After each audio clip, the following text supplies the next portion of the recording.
도와주시옵소서. 하나님의 성령의 생수가 이곳에서부터 영동 전역과 강릉 지역에 흘러넘치게 도와주시옵소서. 하나님의 택한 영혼들을 불러주시고 우리를 변화시켜 주님의 도구로 사용하여 주시옵소서. 우리 교회로 인하여 강릉이 복을 받고 한국과 세계가 복을 받는 그런 은혜와 역사가 일어나게 도와주시옵소서. 예수님의 이름으로 기도합니다. 아멘. 할렐루야. 주님이 우리와 같이 계십니다. 하나님이 함께 하시니 이 시간 더 좋은 일이 있을 줄 믿습니다. 우리 옆에 계신 분들께 한번 축복의 인사를 하겠습니다. 당신에게 좋은 일이 일어납니다. 당신에게 좋은 일이 일어납니다. 여러분에게 좋은 일이 일어납니다.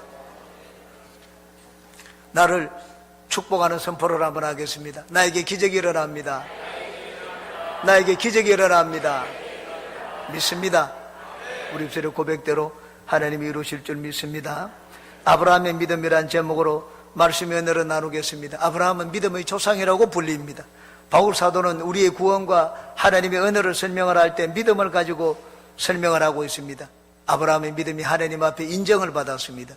우리도 아브라함과 같은 믿음을 가지면 아브라함처럼 하나님께 인정을 받고 아브라함이 받는 복을 받을 수가 있습니다.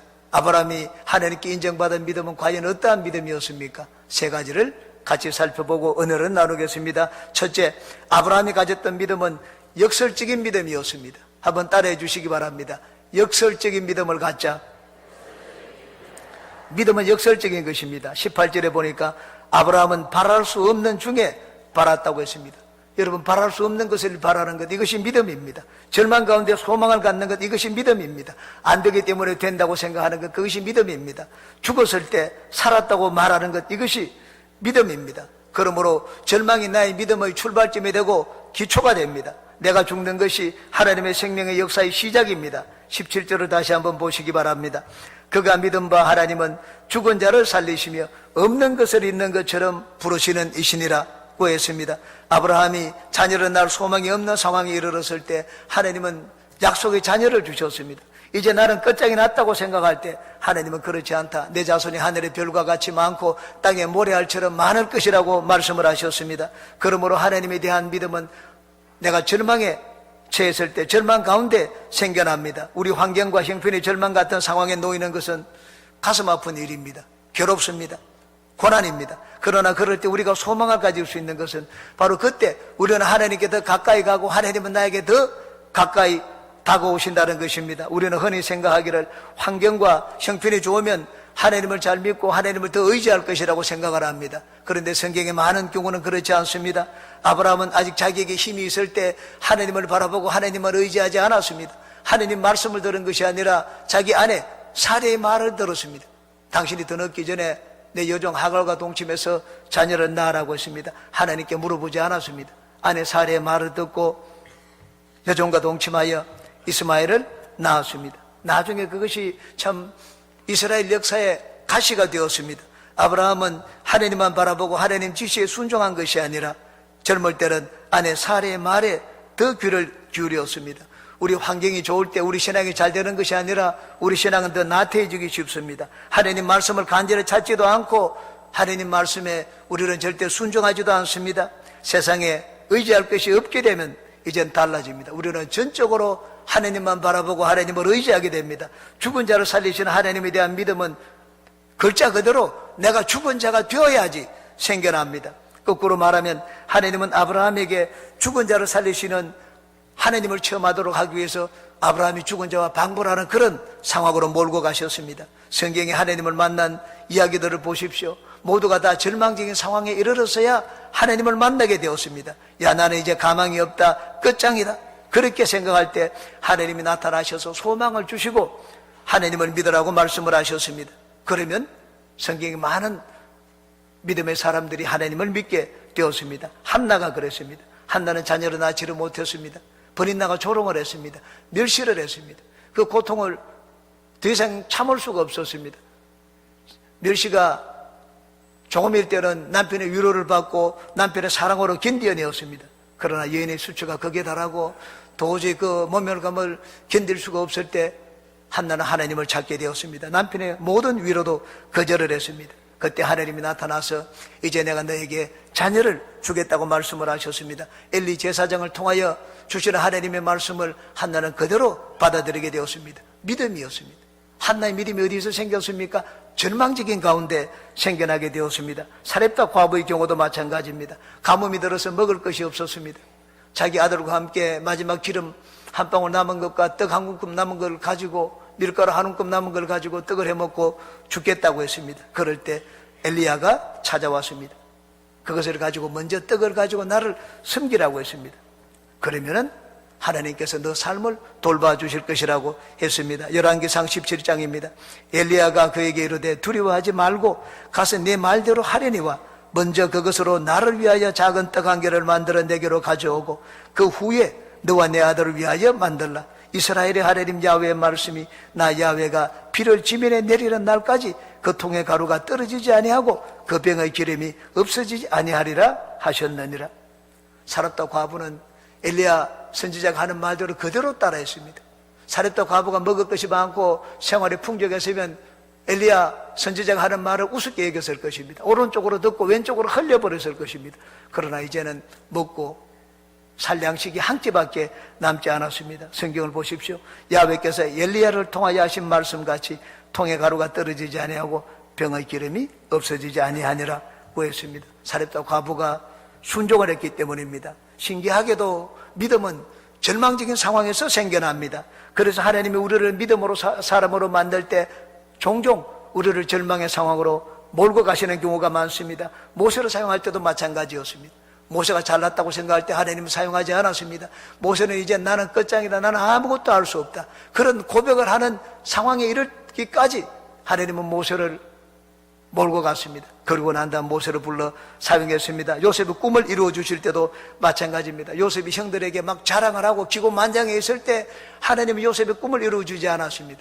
요셉이 형들에서 미움을 받아가지고 죽을 뻔한 위기를 겪게 하고 종으로 팔리고 나중에는 억울한 누명을 쓰고 감옥에 들어가게 하셨습니다. 그러고 난 다음 하나님이 요셉의 꿈을 이루어 주셨습니다. 다윗에게도 마찬가지입니다. 하나님은 다윗에게 이스라엘 보좌를 앉혀주겠다고 약속을 하셨습니다. 그런데 하나님의 약속과는 달리 다윗은 사울 왕에게 10년 동안 쫓겨다녔습니다. 자기의 장인이었습니다. 왜 그렇게 하셨습니까? 오직 하나님만 바라보고 하나님을 의지하는 사람으로 만들기 위해서였습니다. 내 장인이 왕이라고 해서 그 보좌에 내가 저절로 앉을 것이라고 생각하지 못하도록 하셨습니다. 오히려 왕에게 시기와 질투를 받아 도망다니는 생활을 하도록 만들었습니다. 그러므로 여러분은 절망적인 상황에 놓였을 때 결코 절망하지 마시기 바랍니다. 절망적인 환경 가운데 놓였다고 해서 결코 낙담하지 마시기 바랍니다. 절망적인 상황은 하나님을 믿고 의지하는 좋은 기회가 될 수가 있습니다. 보통 때는 믿음이 잘 생기지 않습니다. 그러나 상황이 절망적이면 나는 참 내 속에 이런 믿음이 있었구나 하는 것을 발견하게 됩니다. 베드로의 경우를 보십시오. 베드로는 무리를 걸었습니다. 언제 무리를 걸었습니까? 절망적일 때였습니다. 죽음이 바로 눈앞에 있을 때였습니다. 주님 외에는 자기를 그 죽음 가운데 건질 자가 아무도 없다고 생각을 했습니다. 그래서 베드로는 절대 절망적인 상황에서 만일 주님이시면 나보고 오라고 하세요, 그렇게 요청을 했습니다. 주님의 말씀을 듣자 베드로는 즉시로 무리를 걷게 되었습니다. 그 마음에 믿음이 생겨났기 때문입니다. 하나님이 우리를 절망적인 상황으로 몰고 가실 때가 있습니다. 우리가 죄를 지었기 때문이 아닙니다. 하나님께서 우리에게 주님만을 의지하는 믿음을 갖도록 만들기 위해서 때때로 우리를 절망적인 상황으로 몰고 가십니다. 저는 제 삶을 돌아볼 때 제 믿음이 가장 많이 자란 때가 미국에서 유학을 할 때입니다. 그때는 교회를 돌보지를 않았습니다. 유학 생활을 하는 동안 저와 우리 가정은 절망을 많이 체험했습니다. 저희 아들은 이제 몇 개월이 지나면 대학교 SAT, 한국어로 말하면 수능 시험입니다. 그 시험을 보는데 매일 갔다 와서 소파에 앉아가지고 눈을 감고 한숨만 푹푹 쉬고 공부를 하지 않았습니다. 왜 공부를 하지 않느냐? 내가 공부를 한들 어떻게 대학에 갈 수가 있습니까? 아버지가 1년 버는 거 다 줘도 나는 대학교 못 간다. 애가 절망을 해서 공부를 하지 않았습니다. 우리는 미국에 살 동안 절망을 많이 체험했습니다. 그런데 다행히도 절망적인 상황 가운데 우리는 자포자기하지 않았습니다. 더 하나님을 바라보게 되었습니다. 제가 하나님을 바라본 것은 대단한 믿음의 사람이었기 때문이 아닙니다. 하나님 외에는 바라보고 의지할 분이 없었기 때문입니다. 나에게 도움을 줄 사람은 근처에 한 사람도 없었습니다. 그래서 하나님 앞에 무릎을 꿇고 눈물로 주님을 바라보게 되었습니다. 우리 인생의 위기는 하나님의 기적을 체험하는 기회가 됩니다. 이스라엘 역사에 하나님이 개입하셔서 구원을 베풀 때로 생각해 보십시오. 이스라엘이 강한 나라였을 때가 아닙니다. 이스라엘이 말이 없었습니다. 말이 있어야지 나가서 전쟁을 하는데 그 말 몇 필도 없었습니다. 히스기야 왕 때 아수르의 산 헤립 왕의 군대장아 랍사기가 와서 조롱을 했습니다. 말 2,000표를 줄 테니까 너 말 탈 사람 2,000명 한번 나와보라고 했습니다. 참 기가 막힐 일이었습니다. 말도 없고 말 타는 사람도 없었습니다. 상대가 되지 않았습니다. 이스기야 왕은 보좌에서 내려와서 하나님 앞에 엎드렸습니다. 이 소식을 이사야가 들었습니다.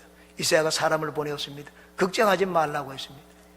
하나님이 사내립 군사들을 전부 다 멸하겠다고 했습니다. 말씀하신 대로 그 18만 5천 명이 하룻밤 사이에 전부 다 하나님의 천사가 치는 칼에 맞아 죽게 되었습니다. 하나님이 놀라운 방법으로 유다를 그 위기에서 구해 주셨습니다. 우리나라는 지금 북한의 핵 위협으로 인하여 위기 상황에 놓여 있습니다.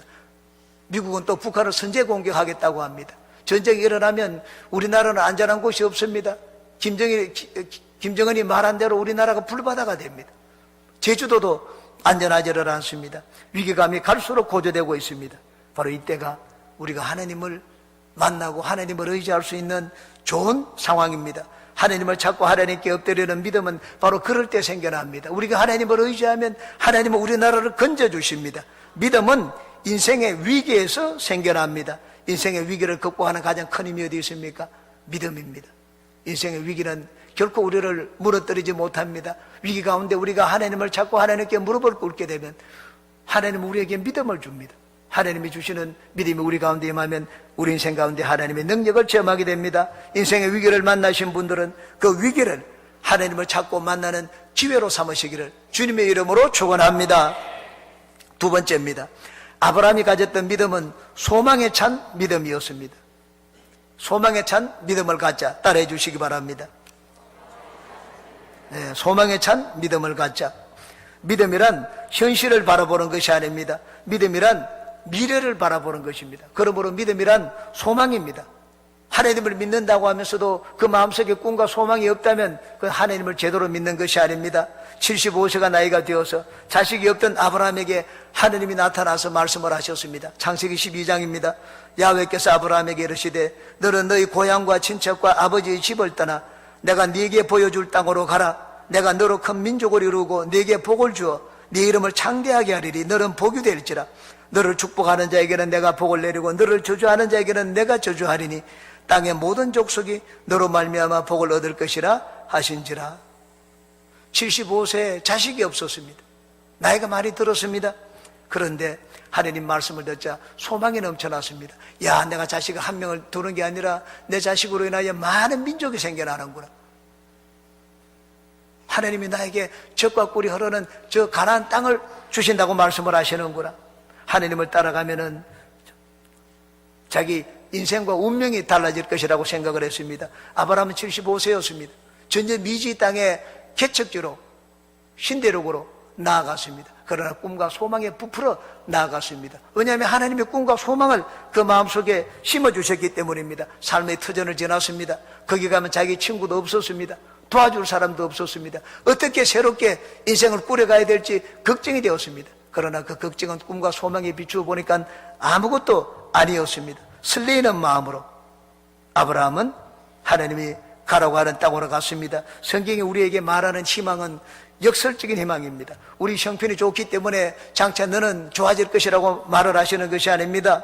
잘 나가는 사람에게 와서 야, 너는 참 잘 나가니까는 장차 위대한 사람이 되겠다. 하나님이 그렇게 말씀하신 적이 없습니다. 절망적인 사람에게 와서 얘야, 너에게는 희망이 있단다. 내가 너에게 힘이 되어주겠다. 이렇게 말씀을 하셨습니다. 기드온은 자기 집안 사람 중에 가장 작은 집안의 사람이고 가장 형제 중에 소심한 자였습니다.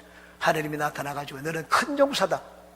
내가 너와 함께하니 너는 이제는 소심한 자가 아니라 큰 용사라고 말씀을 했습니다. 80이 되어서 인생의 황혼기가 된 모세에게 나타나서 하나님이 이제 너는 이스라엘의 구원자가 될 것이라고 했습니다.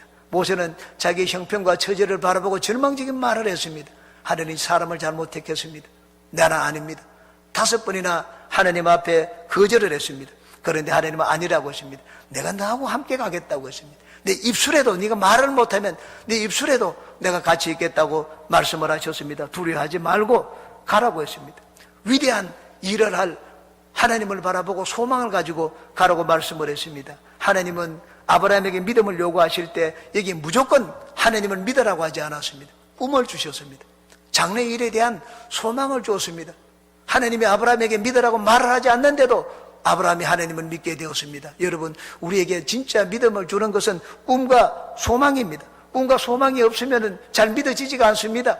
꿈과 소망이 있으면 아무리 주위 사람들이 말려도 말릴 수가 없는 그런 믿음을 갖게 됩니다. 제가 처음 예수님을 믿을 때 저는 불같이 믿었습니다. 다른 사람 한 번 예배 드리면 나는 7번 드리겠다.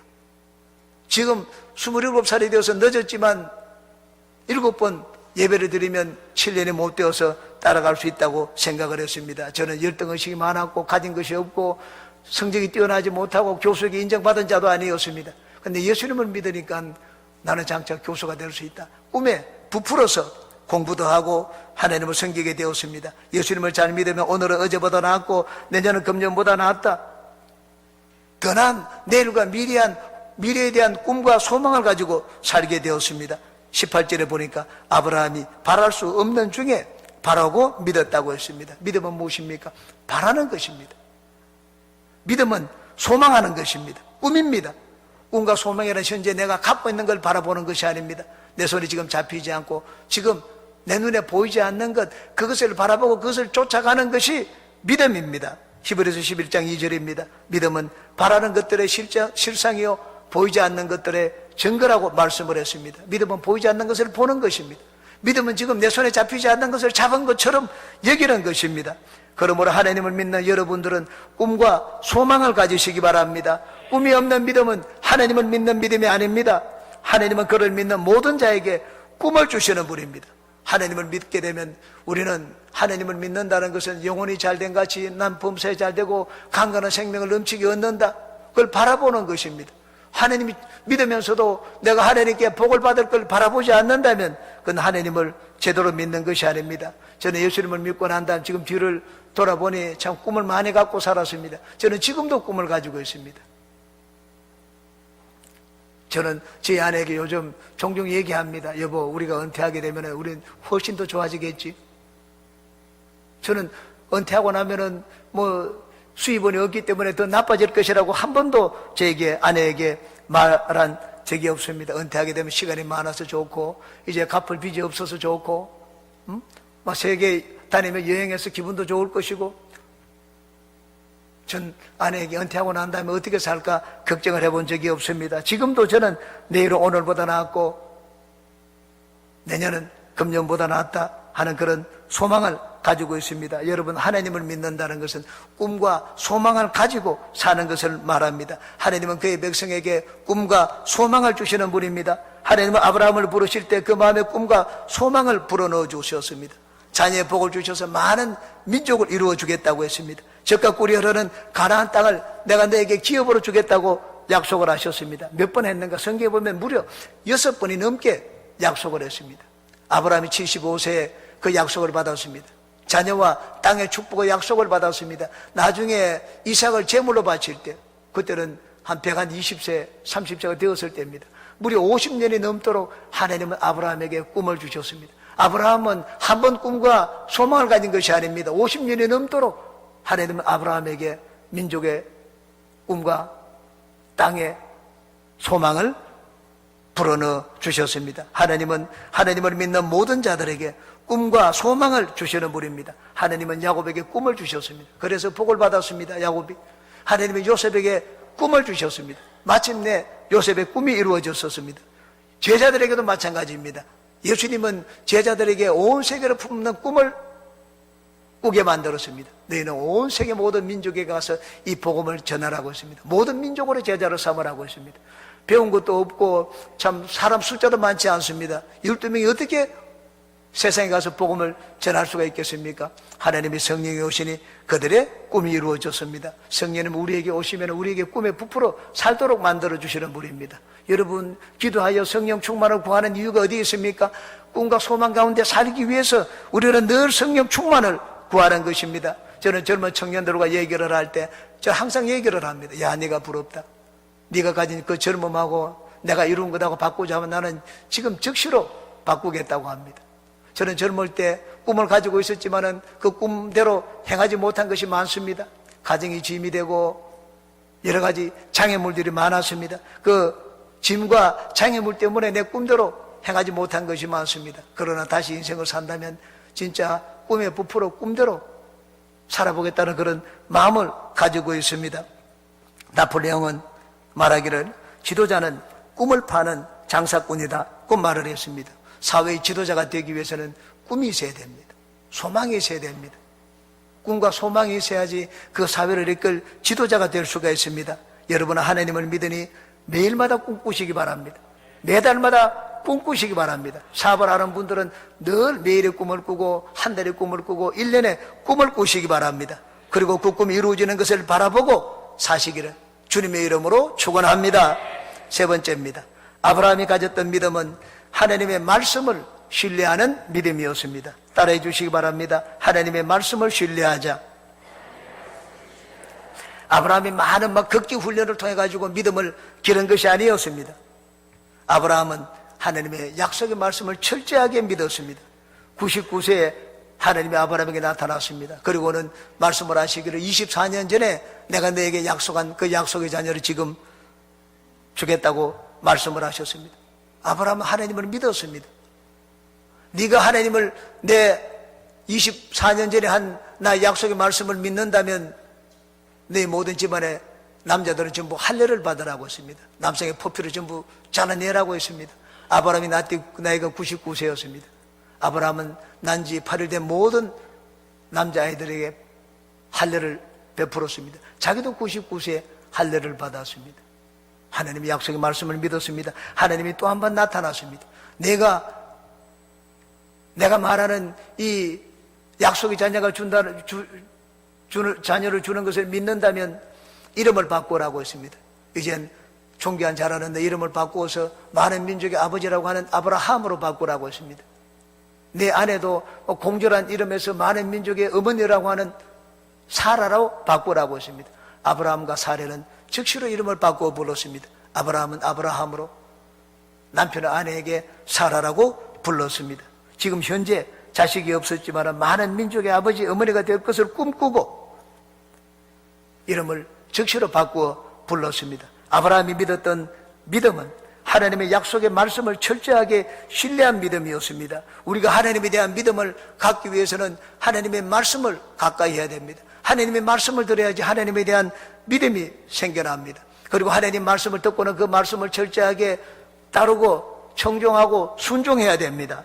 우리에게 하나님에 대한 믿음을 주는 것은 하나님의 말씀입니다. 로마서 10장 17절입니다. 그러므로 믿음은 들음에서 나며 들음은 그리스도의 말씀으로 말미암았느니라. 20절 21절 보시기 바랍니다. 믿음이 없이 하나님의 약속을 의심하지 않고 믿음으로 견고하여져서 하나님께 영광을 돌리며 약속하신 그것을 또한 능히 이루실 줄을 확신하였으니. 아브라함은 하나님에 대한 확실한 믿음을 가졌습니다. 그 확실한 믿음이 어디서 났습니까? 하나님 말씀을 받았기 때문입니다. 아브라함의 믿음이 떨어지기만 하면 하나님이 나타나서 확인해 주셨습니다. 내가 너한테 땅을 주고 민족의 복을 주겠다. 아브라함이 또 믿음이 또 쓰러질 만한 때가 되면 하나님이 또 나타났습니다. 몇 번이나 하나님이 아브라함에게 나타나셔가지고 약속을 확인하고 또 확인해 주셨습니다. 아브라함은 하나님을 믿게 되었습니다. 하나님에 대한 믿음을 갖기 원하는 분들은 그러므로 하나님 말씀을 가까이 해야 됩니다. 하나님 말씀을 믿되 철저하게 믿어야 됩니다. 하나님 말씀이 진리입니다. 다른 어떤 사람의 말도 진리가 아닙니다. 여러분, 아무리 나에게 좋은 것을 해주는 아버지라도 철저하게 약속을 못 지키는 부모도 많이 있습니다. 하나님은 그렇지 않습니다. 하나님의 말씀은 진리입니다. 우리 마음에 믿음을 심어주는 것은 하나님의 말씀입니다. 이 말씀이 없는 믿음은 믿음이 아닙니다. 여러분, 옷을 옷걸이에 들자면 벽에다가 그냥 붙이기만 하면 옷이 걸리는 것이 아닙니다. 옷걸이가 있어야지 여러분 옷을 벽에다가 걸 수가 있습니다. 이 옷걸이는 하나님 말씀입니다. 우리가 믿음을 갖기 위해 가지고는 하나님 말씀이 있어야 됩니다. 말씀이 바탕이 되어야지 그 위에 우리가 믿음을 건설할 수가 있습니다. 옷걸이가 없이 여러분 옷을 걸 수가 없습니다. 하나님 말씀이 없이 믿습니다 하는 것은 그건 감정입니다. 하나님 말씀이 없이 감정만 가지고 믿다 보면 엉뚱한 곳으로 잘못된 곳으로 가기 쉽습니다. 한 번은 조영기 목사님이 젊으실 때입니다. 독일의 함부르크에 성회를 가도록 약속이 되어 있었습니다. 이제는 주일을 지나 내일이면은 월요일 날 독일의 함부르크로 부흥성회를 떠납니다. 그런데 주일날 저녁에 시골 교회에서 그 장로님과 권사님 몇 분이 찾아왔습니다. 찾아와가지고 조영기 목사님께 얘기를 했습니다. 우리는 내일부터 조영기 목사님을 모시고 부흥성회를 준비를 했습니다. 내일 같이 가자고 했습니다. 조영기 목사님은 의의가 없었습니다. 그래서 정중하게 사양을 했습니다. 좋습니다만은, 고맙습니다만은 난 내일 독일에 부흥성회를 인도하도록 미리 사전에 다 예약이 되어 있습니다. 갈 수 없다고 했습니다. 그런데 이분들이 때를 썼습니다. 우리는 여기서 밤새워 철야하며 금식하겠다고 했습니다. 여러분, 사전에 다 예약되어 있는데 그분들이 와가지고 갑작스럽게 예약도 없이 부탁하지도 않고 철야하고 금식한다고 해서 우리는 믿습니다. 아무리 외친들 목사님이 갈 수가 있겠습니까? 갈 수가 없습니다. 여러분, 조영기 목사님이 가겠다고 약속을 해놓았으면 가는 것입니다. 말씀을 해놓으면 그걸 믿어도 좋습니다. 그런데 하나님 말씀이 없는데 우리가 무조건 믿습니다 라고 말하면 되겠습니까? 우리는 믿음을 갖되 하나님의 약속의 말씀에 기초하여 믿음에 가져야 됩니다. 약속의 말씀이 기초하지 않는 믿음은 감정에 불과합니다. 그러므로 하나님에 대한 믿음을 갖기 원하면 우리는 하나님 말씀을 가까이 해야 됩니다. 예배 자리에 나와야 됩니다. 늘 성경 말씀을 읽어야 됩니다. 그리고 삶 가운데 하나님 말씀을 실천해야 됩니다. 내가 하나님 말씀을 믿는다는 증거를 보여야 됩니다. 여러분, 하나님 말씀을 눈으로만 읽고 실천하지 않으면 내 마음속에 믿음이 생기지 않습니다. 여러분, 하나님 말씀을 읽고 한번 실천해 보십시오. 그러면 내 마음속에 믿음이 생깁니다. 미국에서 4명의 성직자가 모여서 성경 번역본에 대해서 이야기를 했습니다. 우리 신학을 공부하는 사람들은 성경 번역본 어느 것이 좋은지 찾아가지고 그 성경 번역본을 봅니다. 미국에서 공부하는 사람들이 제일 많이 보는 성경 번역본은 NRSV라는 성경입니다. 제일 성경 원문에 가깝기 때문입니다. 잘 번역을 했습니다. 그런데 일반 평신도들이 제일 많이 보는 성경은 쉽고 아주 간결한 문체로 되어 있는, 좀 표현은 오래된 표현이지만 쉽고 간결하게 되어 있는 킹제임스 버전입니다. 흠정역입니다. 그리고 현대 젊은 학생들이 좋아하는 번역본은 현대어 번역입니다. 리빙 바이블이라든가 현대어 성경입니다. 그래서 어느 성경이 좋은가? 서로가 장점을 얘기를 했습니다. 나는 이런 것이 좋다. 그 3가지 성경을 얘기하는데 4번째 성직자가 얘기를 했습니다. 나는 우리 어머니가 번역한 것을 좋아합니다. 어머니는 성경 말씀을 실제 생활로 옮겨 놓으시더군요. 그래서 나는 그것이 지금까지 내가 보았던 성경 번역 중 가장 믿을 만한 번역이라고 생각합니다 라고 얘기를 했습니다. 여러분, 하나님 말씀을 읽으면 우리에게 믿음을 줘야죠. 하나님 말씀이 아무리 잘 번역되어 있어도 내 마음에 믿음을 주지 않는다면 아무 나하고 상관이 없는 것입니다. 번역만 잘 되고 아름다운 말일 뿐입니다. 하나님 말씀이 나에게 믿음을 주고 내가 하나님 말씀을 읽어서 믿음을 갖기 위해서는 실천해야 됩니다. 하나님 말씀을 내가 그대로 살아보면 참 나도 모르는 사이에 내가 하나님 말씀을 믿고 있구나 하는 것을 느끼게 됩니다. 하나님 말씀을 듣고 한쪽 귀로 듣고 그냥 무시해버리고 왼쪽 귀로 흘려버리게 되면 우리 마음속에 믿음이 생기지를 않습니다. 여러분, 하나님 말씀에 대한 믿음을 갖기 위해서는 말씀도 가까이 하고 말씀을 듣고 그리고 그 말씀대로 살아야 됩니다. 100만 명의 영혼을 주님께 인도한 무디 선생이 한 번은 자기의 간증을 이렇게 이야기를 했습니다. 내가 하나님께 믿음을 달라고 기도한 시간만 합쳐도 몇 달은 좋게 될 것입니다. 내 생각으로 믿음이란 번개불과 같이 어느 날 나를 확 달아오르게 할 어떤 것인 줄 알았습니다. 그러나 수없이 기도해도 그런 믿음은 오지 않았습니다. 그런 어느 날 나는 로마서 10장을 읽다가 그런즉 믿음은 들음에서 나며 들음은 하나님의 말씀으로 말미암아 느니라는 구절을 보았습니다. 그 즉시 나는 성경을 부둥켜 안고 믿음을 구했습니다. 그리고는 성경을 다시 펴서 하나님 말씀을 읽기 시작했습니다. 믿음이 자라나기 시작했습니다. 우리의 믿음을 자라게 하는 것은 하나님의 말씀을 많이 읽고 알고 이를 순종하는 것이 제일입니다. 무디 말입니다. 하나님, 뒤에는 무디는 초등학교도 제대로 나오지 않았습니다. 그런데 하나님 말씀을 철저하게 신뢰했습니다. 항상 설교할 때 하나님 성경을 들고 설교를 했습니다. 하나님 말씀을 믿고 그 말씀대로 살았더니 100만 명의 영혼이 주님께로 나오게 되었습니다. 그러므로 하나님에 대한 믿음을 갖기 원하는 여러분들은 하나님의 약속의 말씀을 철저하게 신뢰하시기 바랍니다. 말씀도 없이 믿는 것은 참 믿음이 아닙니다. 우리가 하나님 말씀을 모르고 믿다 보면 엉뚱한 대로 끌려가게 됩니다. 하나님 말씀을 들어야지 하나님 누구신지 알게 되고 하나님 말씀을 실천해야지 내 마음속에 믿음이 생기기나 됩니다. 베드로는 처음 예수님을 만났을 때 예수님의 입에서 나오는 말씀의 중요성을 깨달았습니다. 깊은 데로 가서 그물을 내려 고기를 잡아라. 참 믿기지 않는 말씀이에요. 이해가 가지 않는 말씀이었습니다. 그런데 그 말씀을 듣는 순간 마음에 이상한 믿음이 생기기 시작했습니다. 머리는 아니라고 하는데 가슴은 따라가 보자는 그런 마음이 생겼습니다. 그래서 내가 말씀에 의지하여 밤새도록 수고하여 한 마리도 못 잡았지만 이번에는 말씀에 의지하여 깊은 데로 가서 그물을 던져보겠다고 했습니다. 그랬더니 놀라울 정도로 고기를 많이 잡게 되었습니다. 예수님 앞에 나와서 예수님 앞에 엎드렸습니다. 나를 떠나라고 했습니다. 이전에는 선생이라고 불렀다가 칭호가 달라졌습니다. 주라고 칭호도 바꾸어 불렀습니다. 나중에 예수님의 제자가 되었습니다. 예수님 제자가 되어서 예수님을 따라다니면서 예수님이 하시는 것을 보았습니다. 예수님이 말씀을 하시니까는 귀신이 쫓겨나고 예수님 말씀을 하시니까 나라고 말하니까 무등병자가 낫는 것을 보았습니다. 예수님 말씀대로 되는 걸 보았습니다. 말씀을 듣다 보니 마음에 믿음이 생겨났습니다. 베드로는 나중에 인생의 위기를 만났습니다. 배를 타고 바다를 건너다가 바람과 파도에 눌려가지고 배가 나가지를 못했습니다. 전복될 위기에 빠졌습니다. 예수님이 다가오셨습니다. 예수님이 다가오셔서 내니 두려워하지 말라고 했습니다. 베드로는 예수님 앞에 당장 요구했습니다. 만일 주님이시면 저한테 오라고 말씀을 하세요. 말씀을 구했습니다. 예수님이 오라고 말씀을 했습니다. 그 말씀을 듣자 베드로의 마음속에 믿음이 생겨나기 시작했습니다. 믿음이 생겨나자 베드로는 배난간에 발을 내딛게 되었습니다. 무리를 걷게 되었습니다. 베드로는 하나님 말씀은 마음의 믿음을 일으킨다는 것을 체험적으로 잘 알고 있었습니다. 상황이 아무리 절망적일지라도 환경이 아무리 낙담을 줄지라도 하나님 말씀이 임하면 그 환경을 이겨내고 극복하는 믿음이 생긴다는 것을 베드로는 체험적으로 잘 알고 있었습니다. 바로 그 믿음으로 베드로는 무리를 걷게 되었습니다. 우리에게도 마찬가지입니다.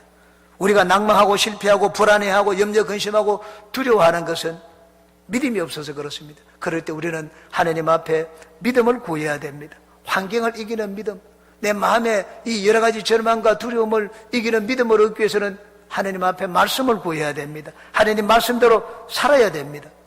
그러면 우리 마음속에 전능하신 하나님, 능히 하지 못할 일이 없으신 하나님에 대한 믿음이 생깁니다. 오늘 주님 앞에 나온 여러분들은 하나님 말씀을 늘 가까이 하고 예배 자리를 사모하고 그리고 말씀을 들으면 들은 말씀대로 실천하며 사시기를 바랍니다. 하나님 말씀을 신뢰하는 모든 분들에게 하나님의 약속의 말씀이 여러분의 삶에 그대로 이루어지기를 주님의 이름으로 축원합니다. 기도하겠습니다. 좋으신 주님이시여, 아브라함이 믿었던 믿음이 어떤 것이었는지 우리에게 보여주시니 감사합니다. 우리는 절망 가운데 아버지 하나님 낙담하지 않고 소망을 갖게 도와주시옵소서. 하나님 믿음이 역설적인 것을 알고 우리가 망할 때 하나님이 살아 역사하시는 때라는 것을 확실히 믿게 도와주시옵소서. 우리 하나님을 믿으니 하나님의 약속의 말씀을 믿게 도와주시옵소서. 하나님을 가까이 하고 말씀을 신뢰하는 모든 자들에게 하나님께서 그 마음속에 믿음을 다하여 주시옵소서. 예수님의 이름으로 기도합니다. 아멘.